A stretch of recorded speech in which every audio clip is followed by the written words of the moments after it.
Salutare lume, astăzi voi juca League of Legends cu tipul ăsta de mă.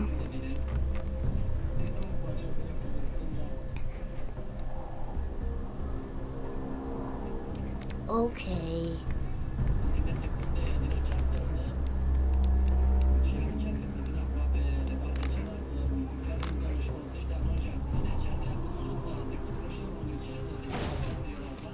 Ah.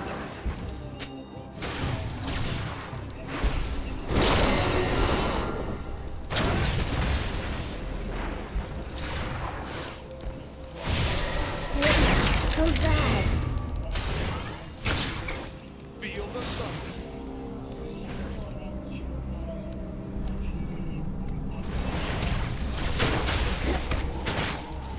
Where are we going?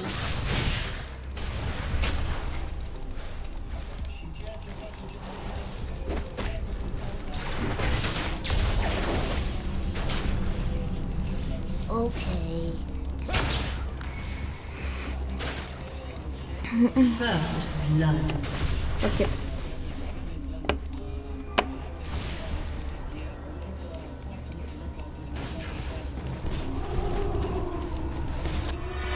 Come play with me.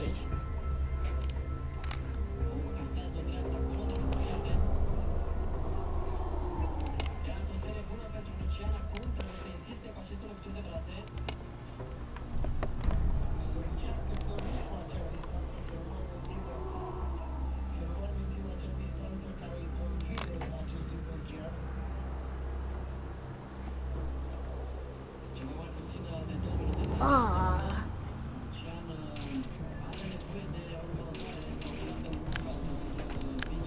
Da, trebuie să-mi iau un campion de LOL, pentru că ăsta e bai de mama lui. Let's find some friends. What the fuck, unde m-am dus? Risk and take bitches.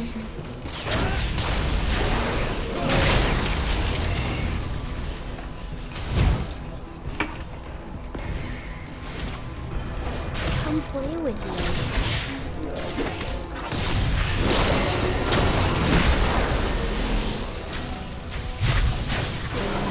Has been slain.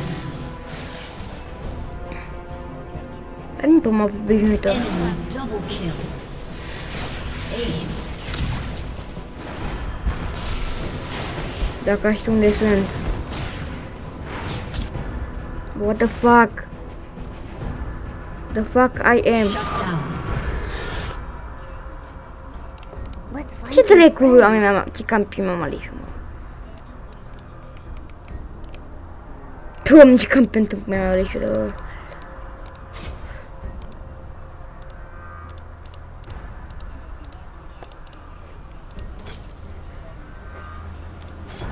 Where are we going? Mi-am luat o sabie. Da, deci chiar să merge la fraps cu... Cum se cheamă? Deci chiar, uite, acum am 23, acum am 23 acolo, deci chiar merge bine. Zic eu. Oricum, o să mai căutesc în virtual după. Pentru că dacă nu-mi făcea dita mai fișierul. Okay. Campionul preferat de LOL e Zac. Level up. I am fucking... Don't kill me! Don't kill me! E bun frate. Ah, fucking shit, son of a bitch!